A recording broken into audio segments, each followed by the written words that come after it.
Hello नमस्कार साथियों, आप सभी का स्वागत है यूपी पुलिस का जीएस का प्रैक्टिस सेट नंबर 14 में। तो आप लोग जल्दी जल्दी से जुड़ जाइए क्लास में। तो आप लोग ये भी बताइए कि सब ऑडियो वीडियो सब क्लियर है। आप लोग थम्स अप करके जल्दी से बताइए, उसके बाद ही हम लोग सेशन को स्टार्ट करेंगे। तो आप लोग जल्दी से बताइए क्या ऑडियो वीडियो सब क्लियर है, जल्दी से थम्स अप कीजिए। तो जैसे कि मैं देख पा रहा हूँ कि सभी लोग मैक्सिमम लोग थम्स अप कर रहे हैं कि ऑडियो वीडियो सब क्लियर है। तो चलिए हम लोग बिना किसी देरी के क्लास को आगे ले चलते हैं। तो देखिए यहाँ पर पहला क्वेश्चन है। पहला क्वेश्चन आप लोग पढ़िएगा। कर रहा है एक ही कब्र से 3 मानव कंकाल निकले हैं। तो आप लोग बतलाना है एक ही कब्र से जो 3 मानव कंकाल कहाँ से निकला है। तो आप लोग इस क्वेश्चन का राइट आंसर बतलाइएगा दमदमा से। दमदमा में जब कब्र का खुदाई किया गया था तो टोटल 41 कब्र का खुदाई किया गया था, जिसमें 35 कब्र को खोदा गया था तो उसमें सिंगल सिंगल लाश से निकला था, और जो 5 कब्र है उसमें डबल डबल शव निकला था, और जो 1 कब्र है उसमें 3 गो शव यानी 3 गो लाश निकला था एक ही कब्र से। तो इस क्वेश्चन का पूछने का मेन मकसद यही है कि एक ही कब्र से 3 लाश कहाँ से निकला गया है। तो आप लोग बताइएगा दमदमा से। तो इसका खुदाई कब हुआ था? तो 41 कब्र का, तो आप लोग याद रखिएगा 1982 से 1987 के बीच में इसका खुदाई हुआ था। और ये दमदमा जब वो है कहाँ पड़ता है तो इसका लोकेशन आप लोग याद रखिएगा, यूपी के प्रतापगढ़ में पड़ता है। तो आप लोग इतना फैक्ट को याद रखिएगा। जैसे कि आप लोग देख रहे हैं कि ये क्वेश्चन में हम लोग मैक्सिमम कम से कम 5 से 7 क्वेश्चन कर ही रहे हैं, तो आप लोग फैक्ट को भी याद रखते चलिएगा। तो आप लोग चलिए अगला क्वेश्चन को हम लोग देख लेते हैं। अगला क्वेश्चन कर रहे हैं निम्नलिखित में से कौन सही सुमेलित नहीं है। तो आप लोग को बतलाना है इसमें से कौन है जो सही सुमेलित नहीं है। ये यहाँ पर दिया है, इसका खुदाई कौन किए हैं ये आप लोग को बतलाना है। कौन इसमें से गलत है ये भी आप लोग को बतलाना है। तो हड़प्पा की खुदाई कौन किए थे? तो दयाराम साहनी, ये सही है, 1921 में किए थे। फिर देखिएगा लोथल का तो AR राव, ये भी सही है, 1954 में किए थे। और सुरकोटदा का JP जोशी 1964 में किए थे। जो धौलावीरा है ये VK थापड़ नहीं किए थे, बल्कि जो धौलावीरा है इसका खोज जो है JP जोशी ने किया था। तो इस क्वेश्चन का राइट आंसर आप लोग का हो जाएगा ऑप्शन नंबर डी। तो इसको याद रखिएगा इस क्वेश्चन को। तो आई होप कि आप लोगों को समझ में आ गया होगा। तो चलिए हम लोग आगे की ओर बढ़ते हैं। अगला क्वेश्चन कर रहा है भारत का सबसे बड़ा हड़प्पा पूरा स्थल है। तो आप लोग को बतलाना है इस ऑप्शन में कौन सबसे बड़ा हड़प्पा पूरा स्थल है। तो आप लोग को बतलाना है इस क्वेश्चन का राइट आंसर। तो इस क्वेश्चन का राइट आंसर आप लोग बताइएगा राखीगढ़ी। राखीगढ़ी जो है ये भारत का सबसे बड़ा हड़प्पा पूरा स्थल है। तो आप लोग इस क्वेश्चन का राइट आंसर आप लोग याद रखिएगा राखीगढ़ी। अगर आप लोगों से पूछेगा राखीगढ़ी कहाँ पर है तो आप लोग क्या बतलाइएगा? हरियाणा में ये है। राखीगढ़ी कहाँ है? तो इसका लोकेशन याद रखिएगा, हरियाणा में पड़ता है। और इसका खोज कब किया गया था? तो 1969 में किया गया था। किसके द्वारा? तो सूरज भान के द्वारा इसका खोज किया गया था। किसका? राखीगढ़ी का। तो इस क्वेश्चन का आप लोग राइट आंसर हो जाएगा ऑप्शन नंबर डी, याद रखिएगा। उसी तरह आप लोग ऑप्शन को देख लीजिएगा। तो जो आलमपुर गिर है, आलमगीरपुर है, जो ये मेरठ में है, और इसका जो खुदाई हुआ था 1958 में हुआ था YD शर्मा के द्वारा। ये भी आप लोग याद रखिएगा। ऑप्शन नंबर बी में देखिएगा तो जो कालीबंगा है ये राजस्थान में पड़ता है, और 1952 में इसका खुदाई हुआ था। ये इसके द्वारा तो अमलानंद द्वारा इसका खुदाई किया गया था। और जो लोथल है, लोथल को हमने पीछे भी देखा है, तो इसको आप लोग याद रखिएगा। तो चलिए हम लोग अगला क्वेश्चन की ओर बढ़ते हैं। अगला क्वेश्चन कर रहे हैं रामायण के अनुसार डैश का दूसरा नाम रत्नाकर था। तो आप लोग को बतलाना है रामायण के अनुसार किसका जो नाम है वो दूसरा नाम रत्नाकर था। तो आप लोगों को इस क्वेश्चन का राइट आंसर बतलाना है। तो इस क्वेश्चन का आप लोग राइट आंसर क्या बतलाइएगा? तो इस क्वेश्चन का जो राइट आंसर हो जाएगा ऑप्शन नंबर डी बतलाइएगा, यानी वाल्मीकि को क्या कहा जाता है दूसरा नाम? तो रत्नाकर कहा जाता था। इस क्वेश्चन का राइट आंसर आप लोग याद रखिएगा। ये भी पूछता है रामायण का जो फारसी अनुवाद किया था वो कौन किया था? तो आप लोग याद रखिएगा बदायूं ने किया था। बदायूं ने ये फारसी में अनुवाद रामायण का किया था। तो आप लोग इस क्वेश्चन का राइट आंसर आप लोग याद रखिएगा, ऑप्शन नंबर डी हो जाएगा। तो चलिए हम लोग अगला क्वेश्चन देख लेते हैं। आप लोग फैक्ट भी याद करते चलिएगा। आप लोग वीडियो को रोक कर आप लोग पूरा फैक्ट पढ़ लीजिएगा, क्योंकि वीडियो लंबा ना हो जाए, इसी की वजह से मैं थोड़ा फैक्ट छूट जाता है, तो उसके लिए हम माफ़ी चाहते हैं। लेकिन आप लोग वीडियो को अगर रोक कर आप लोग देख लीजिएगा जरूर। कर रहा है अगला क्वेश्चन देखिएगा। कर रहा है पुरुष सूक्त किस वेद का एक मंत्र संग्रह है। तो आप लोग को बतलाना है इस क्वेश्चन का राइट आंसर। इस क्वेश्चन का राइट आंसर आप लोग बताइएगा पुरुष जो सूक्त है किस वेद का एक मंत्र संग्रह है। तो आप लोग मंत्र टोना टानी आप लोग सब ये लोग जानते हैं किस में बात किया गया है? तो ऋग्वेद में। तो जो मंत्र या टोना टपाटी से क्वेश्चन आएगा तो आप लोग ऋग्वेद लगाइएगा। ये आप लोग से ये भी पूछता है ये सबसे पुराना वेद है, तो कौन आपसे क्वेश्चन पूछेगा सबसे पुराना वेद कौन सा है, तो आप लोग क्या बतलाइएगा, तो ऋग्वेद बतलाइएगा इस क्वेश्चन का राइट आंसर। और जो संगीत का बात करता है, संगीत किस वेद में है आपसे पूछेगा, तो आप लोग क्या बतलाइएगा, सामवेद में। सामवेद में संगीत का उल्लेख है, तो आप लोग सामवेद बतलाइएगा, संगीत से रिलेटेड रहेगा। और ऋग्वेद में जो है 8 मंडल है, 10 मंडल है और 1028 सूक्त है, तो आप लोग ये भी याद रखिएगा। और ऋग्वेद के जो जानने वाले हैं उसको होत्री कहा जाता था, तो ये सब आप लोग भी याद रखिएगा, ये फैक्ट आप लोग को याद रखना है। तो चलिए हम लोग अगला क्वेश्चन को देख लेते हैं। अगला क्वेश्चन कह रहा है किस अधिनियम के द्वारा ब्रिटिश सरकार ने ईस्ट इंडिया कंपनी का चाय व चीन के साथ व्यापार का एकाधिकार समाप्त किया है, तो आप लोग बतलाइएगा इस क्वेश्चन का राइट आंसर। तो इस क्वेश्चन का राइट आंसर आप लोग बतलाइए क्या हो जाएगा। तो इस क्वेश्चन का राइट आंसर आप लोग क्या बतलाइएगा, ऑप्शन नंबर डी, यानी चार्टर एक्ट 1833 के तहत ये एकाधिकार को समाप्त किया गया था। तो इस क्वेश्चन का राइट आंसर आप लोग याद रखिएगा, चार्टर एक्ट 1833। चार्टर एक्ट 1833 के और एक दो फैक्ट आप लोग याद रख लीजिएगा। 1813 के चार्टर एक्ट 1813 के आप लोग एक दो फैक्ट और याद रखिएगा, जैसे कि कंपनी का एकाधिकार समाप्त कर दिया गया था चार्टर एक्ट 1813 के अनुसार, और लाख रुपए प्रति वर्ष शिक्षा पर खर्च किया जाता था। किस एक्ट में ये बात को कहा गया था, तो चार्टर एक्ट 1813 के बाद। और चार्टर एक्ट 1833 में बंगाल के गवर्नर जनरल को भारत का गवर्नर जनरल बना दिया गया। तो ये क्वेश्चन भी पूछता है कि किस चार्टर एक्ट के किस अधिनियम के अंतर्गत बंगाल के गवर्नर जनरल को भारत का गवर्नर जनरल बना दिया गया, तो आप लोग क्या बतलाइएगा, चार्टर एक्ट 1833 के तहत। और वो कौन व्यक्ति हैं जो बंगाल के अंतिम गवर्नर जनरल और भारत के प्रथम गवर्नर जनरल बन रहे, तो आप लोग क्या बतलाइएगा, विलियम बेंटिंग। तो विलियम बेंटिंग वो व्यक्ति हो जाएंगे जो बंगाल के अंतिम गवर्नर जनरल और भारत के प्रथम गवर्नर जनरल। तो ये मैं जो बात बोल रहा हूँ इसको आप लोग नोट कर लीजिएगा। तो चलिए हम लोग अगला क्वेश्चन को देख लेते हैं।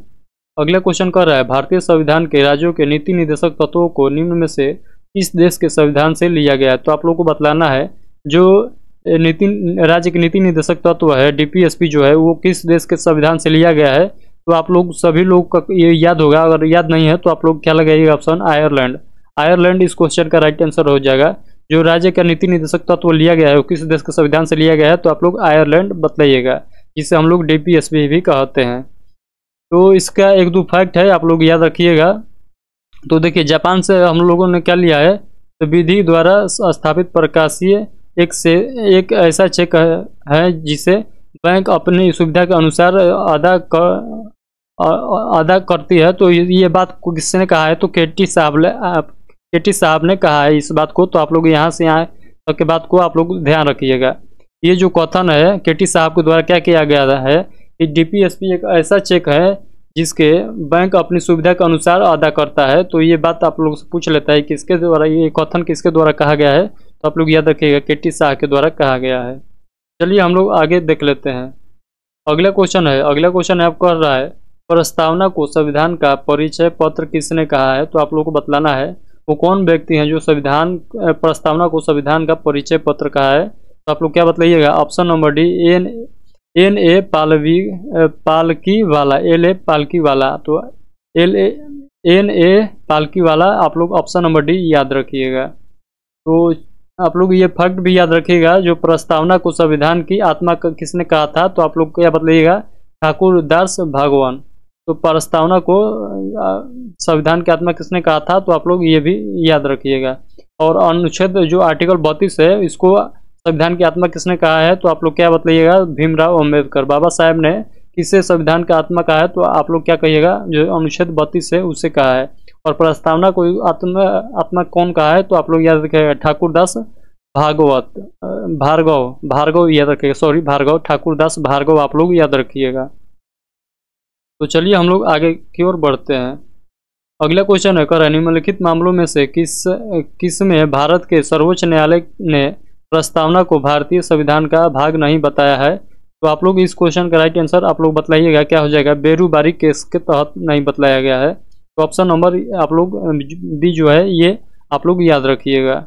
तो देखिए जो है प्रस्तावना में 42वां संविधान संशोधन द्वारा तीन शब्द को जोड़ा गया था। वो कौन कौन शब्द थे, तो समाजवाद, पंथ निरपेक्ष और अखंडता। ये तीन बात को इस संविधान संशोधन के तहत प्रस्तावना में जोड़ा गया था? तो 42वां संविधान संशोधन 1976 के तहत।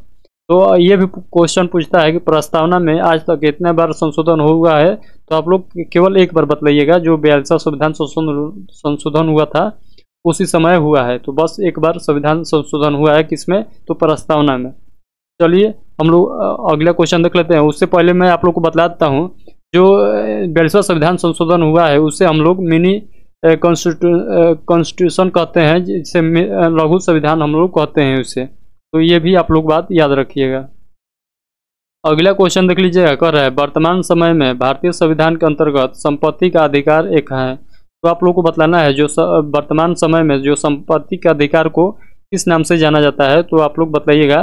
तो वैधानिक अधिकार के नाम से जाना जाता है। विधिक अधिकार या वैधानिक अधिकार जिसे हम लोग कहते हैं। जो पहले संपत्ति का अधिकार होता था तो इसे संविधान संशोधन करके इसे वैधानिक अधिकार बना दिया गया, क्योंकि इसे रोड बनाने में बहुत प्रॉब्लम आ रहा था। कोई आप जैसे कि 4 लाइन बन रहा था, तो मान लीजिए बीच में किसी का घर आ गया तो वो कहेगा कि हम नहीं देंगे, हमारा संपत्ति का अधिकार है, हम आप लोग रोड को मुड़ा कर ले जाइए। तो इससे ट्रांसपोर्टिंग में जो होता है बहुत दिक्कत हो जाएगा। रोड जो है जिलेबिया रोड लेखा बन जाता। तो इसी के चलते इसका जरूरी था संविधान संशोधन करना। तो इसे संविधान संशोधन के तहत इसे वैधानिक अधिकार कर दिया गया। तो इस क्वेश्चन का राइट आंसर आप लोग याद रखिएगा, ऑप्शन नंबर बी। चलिए हम लोग अगला क्वेश्चन की ओर बढ़ते हैं। अगला क्वेश्चन कर रहा है बिग बैंग सिद्धांत निम्नलिखित के उद्भव की व्याख्या करता है। तो आप लोग को बतलाना है बिग बैंग सिद्धांत जो है इसकी व्याख्या करता है। तो आप लोग बतलाइएगा ब्रह्मांड का व्याख्या करता है। तो इस क्वेश्चन का right answer option number C याद रखिएगा। अगला क्वेश्चन देख लीजिए। अगला क्वेश्चन कर रहा है एक निश्चित आकृति में व्यवस्थित ताराओं का समूह कहलाता है। तो आप लोग को बतलाना है एक निश्चित आकृति में जो इसका आकार निश्चित होता है व्यवस्थित ताराओं को क्या समूह को क्या कहा जाता है? तो आप लोग नक्षत्र उसको कहेंगे, नक्षत्र कहेंगे, जिसे हम लोग तारामंडल भी कहते हैं। तो आप लोग नक्षत्र इसे याद रखिएगा। ऑप्शन नंबर बी इस क्वेश्चन का राइट आंसर हो जाएगा। तो आप लोग को बतलाना है कुल तारामंडल का संख्या जो है वो 88 है। तो आप लोग इसे भी आप लोग याद रखिएगा। अगला क्वेश्चन हम लोग देख लेते हैं। पर ऐसा ही सुमेलित करना है आप लोगों को। तो देखिए यहाँ पर सुमेलित किया गया है, तो यही हो जाएगा जो ऑप्शन नंबर ए में लिखा है। यानी पहला ए का हो जाएगा 2 और बी का हो जाएगा 1 और सी का हो जाएगा 4 और डी का हो जाएगा 3। तो इसका राइट आंसर आप लोग ऑप्शन नंबर ए याद रखिएगा। तो इस क्वेश्चन का राइट आंसर आप लोग ऑप्शन नंबर ए याद रखिएगा। चलिए हम लोग अगला क्वेश्चन को देख लेते हैं। अगला क्वेश्चन कर रहा है सूर्य से पृथ्वी तक प्रकाश को आने में लगभग समय लगता है। तो आप लोग को बतलाना है सूर्य से पृथ्वी तक प्रकाश को आने में कितना समय लगता है लगभग? तो आप लोग बताइएगा 8 मिनट। लगभग 8 मिनट लगता है सूर्य से पृथ्वी तक प्रकाश को आने में। तो चलिए हम लोग अगला क्वेश्चन को देख लेते हैं। अगला क्वेश्चन कर रहा है निम्नलिखित युगों में से कौन सा सुमेलित नहीं है? तो आप लोग को यहाँ पर भी सुमेलित करना है। कौन सुमेलित है? तो आप लोगों को बतलाना है 3 इसमें से सुमेलित है और 1 सुमेलित नहीं है। तो आप लोग को उसको पहचान करना है जो सुमेलित नहीं है। तो ऑप्शन नंबर डी में जो लिखा गया है ये सुमेलित नहीं है। तो इस क्वेश्चन का राइट आंसर आप लोग ऑप्शन नंबर डी लगाइएगा। चलिए हम लोग अगला क्वेश्चन देख लेते हैं। सूर्य के निकटतम ग्रह आप लोग को बतलाना है कौन है। सूर्य के जो निकटतम ग्रह है उसे हम लोग बुध कहते हैं। बुध ग्रह जो है सूर्य के निकटतम ग्रह है। तो इस क्वेश्चन का right answer option number D याद रखिएगा।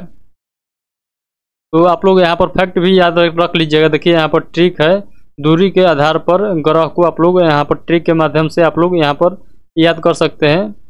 बसपा की मंगलावती, तो यहाँ पर आप लोग याद रख लीजिएगा इससे भी। चलिए हम लोग आगे देख लेते हैं। अगला क्वेश्चन कर ध्वनि की गति किस में अधिक होती है? तो आप लोग को बतलाना है ध्वनि की गति जो है किस में अधिक होती है। सबसे ज़्यादा ध्वनि किस में तेजी से गति करेगा? तो आप लोग को बतलाना है तो ध्वनि की गति किस में सबसे ज़्यादा होगी? तो वो होगी ठोस में। ध्वनि की गति कर रहा है तो ठोस में।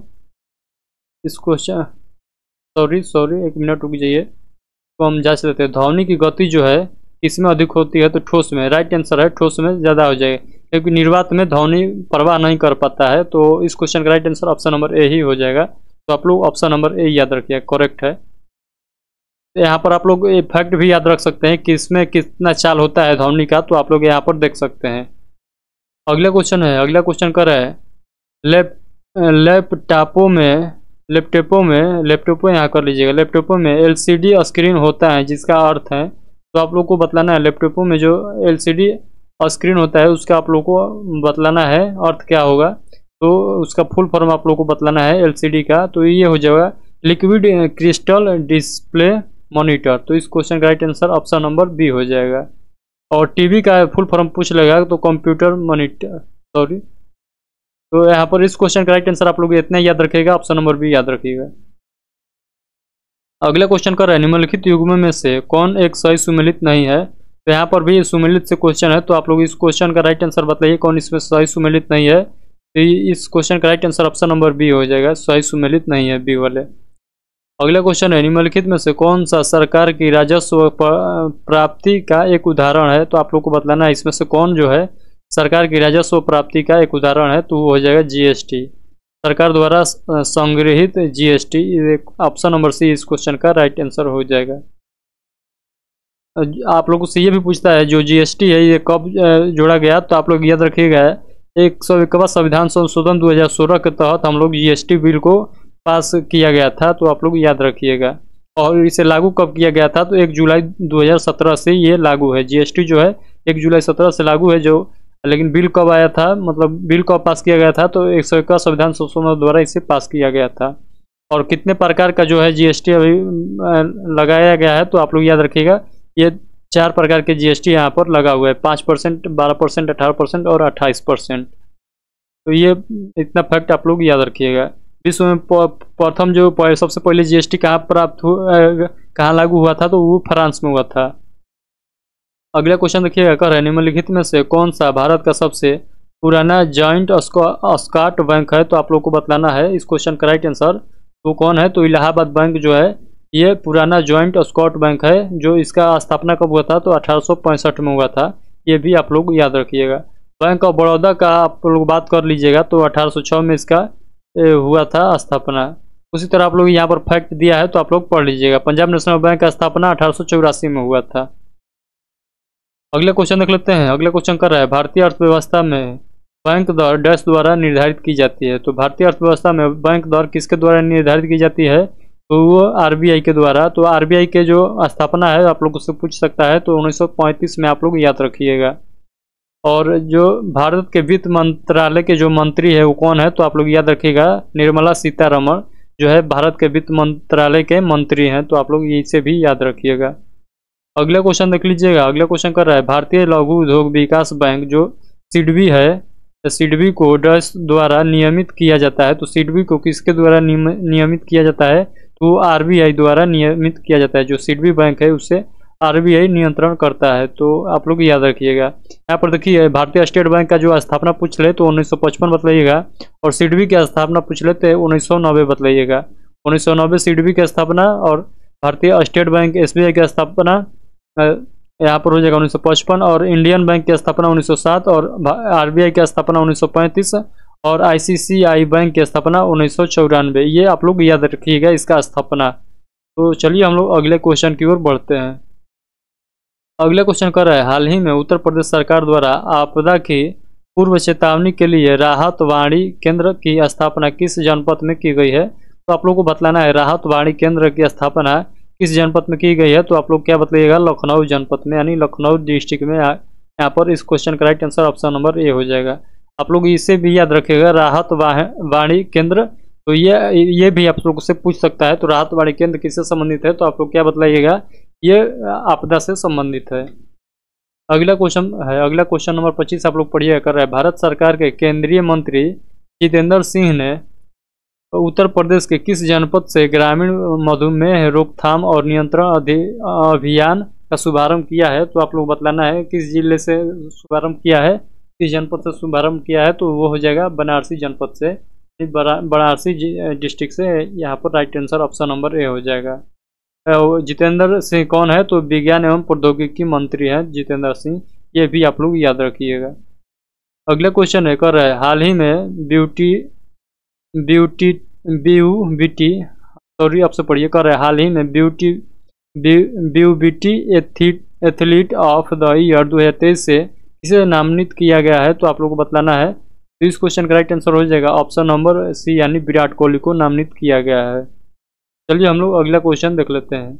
अगला क्वेश्चन कर रहा है, हाल ही में छात्रों के प्रदर्शन का समग्र मूल्यांकन करने के लिए गुणोत्सव 2024 किसने प्रारंभ किया है? तो आप लोग क्या बताइएगा, वो कौन सा राज्य है? तो आप लोग असम बताइएगा, असम इस क्वेश्चन का राइट आंसर हो जाएगा। अगला क्वेश्चन देखिएगा, कह रहा है हाल ही में भारत रेडियो टेलीस्कोप प्रोजेक्ट एस्कोप में शामिल हुआ है। एस्कोप की स्थापना कहाँ होगी? तो आप लोग को बताना है इसका स्थापना कहाँ होगी। तो आप लोग बताइएगा इस क्वेश्चन का राइट आंसर। तो इसका स्थापना जो होगा ऑस्ट्रेलिया और अफ्रीका में होगा। तो इस क्वेश्चन का राइट आंसर जो हो जाएगा ऑप्शन नंबर डी हो जाएगा, यानी ए और बी दोनों। तो इस क्वेश्चन का आंसर आप लोग याद रखिएगा। कह रहा है अगला क्वेश्चन कह रहा है भारत में स्थापित प्रथम बैंक कौन सी है? तो आप लोग को बतलाना है वो कौन सी बैंक है जो सबसे पहले स्थापित हुआ था। तो आप लोग बतलाइएगा हिंदुस्तान बैंक। हिंदुस्तान बैंक कौन सा बैंक है जो भारत में भारत में स्थापित प्रथम बैंक है? तो आप लोग ऑप्शन नंबर ए याद रखिएगा। यहाँ पर एक दो फैक्ट याद रखिएगा। पहले ये इसका स्थापना याद रखिए। कर रहे बंगाल बैंक का स्थापना कब हुआ था? तो 1806 याद रखिएगा इसका। और मद्रास बैंक का स्थापना 1843 और बॉम्बे बैंक की स्थापना 1840। तो इस तीनों का स्थापना आप लोग याद रखिएगा। और आगे के फैक्ट में देखिएगा, कर रहा है प्रथम भारतीय अवध कमर्शियल बैंक कौन है? तो आप लोग बतलाना है। तो इस क्वेश्चन का राइट आंसर जो स्थापना हुआ था 1881 में हुआ था। और प्रथम पूर्व रुपये भारतीय कौन है? तो आप लोग याद रखिएगा 1894 में पंजाब नेशनल बैंक है, 1894 में इसे खोला गया था। अगला क्वेश्चन देख लीजिए। अगला क्वेश्चन कर रहा है जो कि आज का लास्ट क्वेश्चन है, कर रहा है हाल ही में न्यू स्पेस इंडिया लिमिटेड ने जीसैट 20 को किस रॉकेट से लॉन्च करने की घोषणा की है? तो इस क्वेश्चन का राइट आंसर आप लोग क्या बताइएगा? तो इस क्वेश्चन का राइट आंसर आप लोग को कमेंट बॉक्स में बतलाना है। तो इस क्वेश्चन का राइट आंसर आप लोग कहाँ बताइएगा? कमेंट बॉक्स में बतलाइएगा। तो आई होप कि आप लोगों को पूरा क्वेश्चन समझ में आ गया होगा।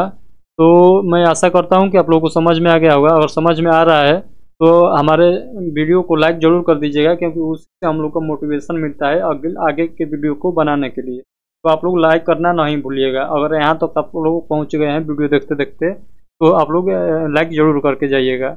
और जो अभी जुड़े हैं, आप शुरू में नहीं जुड़े थे, तो उनको मैं फिर एक बार बतला देता हूँ कि मैं यूपी पुलिस का जब तक एग्ज़ाम नहीं हो जाता है, एग्ज़ाम जैसे कि आप लोग जान रहे हैं कि 11 और 12 जुलाई को होने वाली है, तो 11 और 12 जुलाई तक हम लोग क्या तो प्रैक्टिस सेट लगाने वाले हैं। तो आप लोग हमारे चैनल को सब्सक्राइब जरूर कर लीजिएगा जो यूपी पुलिस वाले स्टूडेंट हैं। तो चलिए आज के लिए इतना ही रखते हैं, तब तक के लिए आप सभी से हम लोग विदा लेना चाहते हैं। तो चलिए अब आज के लिए इतना ही रखते हैं, तब तक के लिए आप सभी को धन्यवाद।